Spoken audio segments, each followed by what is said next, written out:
നമസ്കാരം, ഞാൻ ചാമ്പി Sooraj. Ursuline public സ്കൂളിലെ 9ാം ക്ലാസ്സിൽ പഠിക്കുന്നു. കൊച്ചേട്ടൻ്റെ കത്ത്. പിയർ ഗ്രൂപ്പ് എന്ന വ്യാജ ദൈവം. പ്രിയ DCL കൂട്ടുകാരെ, ആലുവയിൽ അയൽപ്പക്കത്തുള്ള തൻ്റെ കൂട്ടുകാരിയുടെ വീട്ടിൽ നിന്ന് പുസ്തകം വാങ്ങാനാണ് 12 വയസ്സുകാരിയായ ആ മകൾ അമ്മയുടെ ഫോണും വാങ്ങി രാത്രി 8:30 കഴിഞ്ഞപ്പോൾ ഒറ്റയ്ക്ക് വീട്ടിൽ നിന്ന് പുറത്തിറങ്ങിയത്. എന്നാൽ അവൾ കൂട്ടുകാരിയുടെ വീട്ടിൽ എത്തിയില്ല. അമ്മയുടെ അരികിലും എത്തിയില്ല. ആര് കയറിയ അമ്മ വിവരം പോലീസിൽ അറിയിക്കുന്നു. സമർത്ഥരായ ആലുവ പോലീസ് കേസ് അന്വേഷിക്കുന്നു.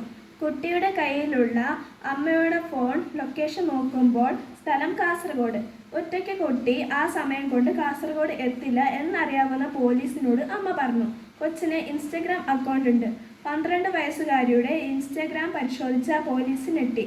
ചേറായി ബീച്ചിൽ ഐസ്ക്രീം കച്ചവടം നടത്തുന്ന 26 വയസ്സുള്ള കൊല്ലംകാരനുമായി 12 വയസ്സുകാരിയുടെ ചാറ്റിംഗ് കണ്ട പോലീസ് പോലും അന്തം വിട്ടു.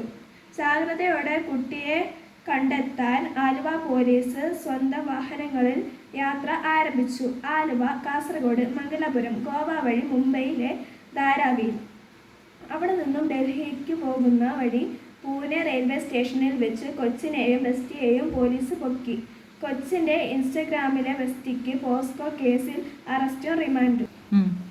ബാലതലമുറയുടെ സുരക്ഷിതത്വത്തെ പറ്റിയും ബോധത്തോടെയുള്ള ചിന്തയ്ക്കുള്ള പല വിദേശ രാജ്യങ്ങളും 16 വയസ്സിനു താഴെയുള്ള കുട്ടികൾക്ക് സോഷ്യൽ മീഡിയ നിരോധിച്ചു കഴിഞ്ഞു. Australia, Brazil, UK, Indonesia, Malaysia തുടങ്ങിയ രാജ്യങ്ങൾ 2025 മുതൽ കുട്ടികളുടെ ഓൺലൈൻ ഉപയോഗം, സ്ക്രീൻ ടൈം, സോഷ്യൽ മീഡിയ അക്കൗണ്ടുകൾ എന്നിവ പരിശോധിക്കുകയും നിരോധിക്കുകയും ചെയ്തു കഴിഞ്ഞു. ആ രാജ്യങ്ങളെല്ലാം പുതിയ വികസനം പ്രാപിക്കാത്തവരാണോ? ശാസ്ത്രീയ പുരോഗതിയെ അംഗീകരിക്കാത്തവരാണോ? അല്ല. പുരോഗതിയുടെയും വികസനത്തിൻ്റെയും ഒന്നാം നിരയിലുള്ള രാജ്യങ്ങളാണ് കുട്ടികളുടെ സോഷ്യൽ മീഡിയ നിരോധിച്ചത്. പ്രിയ കൂട്ടുകാരെ, ഈ അടുത്ത കാലത്തെ ചില കൂട്ടുകാരുടെ സ്വഭാവവും പെരുമാറ്റവും മാതാപിതാക്കളെയും മുതിർന്നവരെയും ഏറെ ആകുലചിത്തരാക്കുന്നുണ്ട്.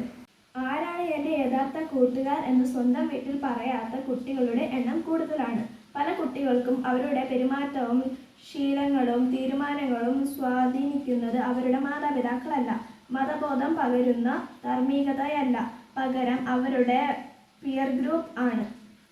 സമപ്രായക്കാരായ കൂട്ടുകാരാണ് പല കുട്ടികളുടെയും ദൈവങ്ങൾ. മുൻപ് മാതാപിതാക്കൾ പറയുന്നത് ദൈവം പറയുന്നത് പോലെ കുട്ടികൾ കേട്ടിരുന്നു. പിയർ ഗ്രൂപ്പാണ് ഇപ്പോൾ പലവരുടെയും ദൈവം. സോഷ്യൽ മീഡിയയാണ് ദൈവം.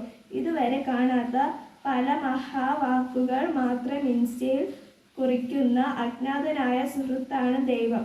മക്കളെ കൺമുൻപിൽ കാണുന്ന മാതാപിതാക്കളെയും സഹോദരങ്ങളെയും ഗുരുഭൂതരെയും അവഗണിച്ചിട്ട് മറഞ്ഞിരിക്കുന്ന വ്യാജ സ്നേഹിതരെ വിശ്വസിച്ചാൽ മക്കൾ വഴി തെറ്റും എന്ന തീർച്ച. ചെറുപ്പം തന്നെയാണ് മക്കളെ. ചെറുപ്പം ഒരിക്കലും വലുപ്പമാവില്ല. മാതാപിതാക്കൾ നിങ്ങൾ ആഗ്രഹിക്കുന്ന പോലെ വളർത്തണോ അതോ നിങ്ങളുടെ നന്മയ്ക്കായി വളർത്തണോ? അവരുടെ ജീവിത പാഠങ്ങൾക്ക് ഒരു വിലയുമില്ലേ? തഴച്ചു വളരുന്ന പല ചില്ലകളും പിഴച്ചു വളരുന്നതാണെന്ന് നല്ല കർഷകന് അറിയാം. നല്ല കർഷകൻ ചില്ലകളുടെ ചൊല്ലുകൾക്കനുസരിച്ചല്ല പ്രവർത്തിക്കേണ്ടത്. ഫലം കായ്ക്കാത്ത ചില്ലകൾ വെട്ടി ദൂരേക്കെറിയണം. അതുപോലെ മക്കളുടെ പല ചീത്ത ശീലങ്ങളും ഉപേക്ഷിക്കാൻ മാതാപിതാക്കൾ പറയുമ്പോൾ മക്കൾ അവ ഉപേക്ഷിക്കണം. അല്ലാതെ പലപ്പോഴും പിയർ ഗ്രൂപ്പിൻ്റെ കയ്യടി നോക്കി കുടുംബത്തെ മറക്കുന്നവർ വ്യാജന്മാരുടെ പിന്നാലെ പോയി നിത്യമായ ചതിക്കുഴിയിൽ നിപതിക്കും. കുട്ടികൾക്ക് ശരിയായ വഴിയിൽ വളരാനും കുടുംബത്തിൻ്റെ ഐശ്വര്യമാകാനും ഇടവരട്ടെ. സ്നേഹാശംസകളോടെ സ്വന്തം കൊച്ചേട്ടൻ.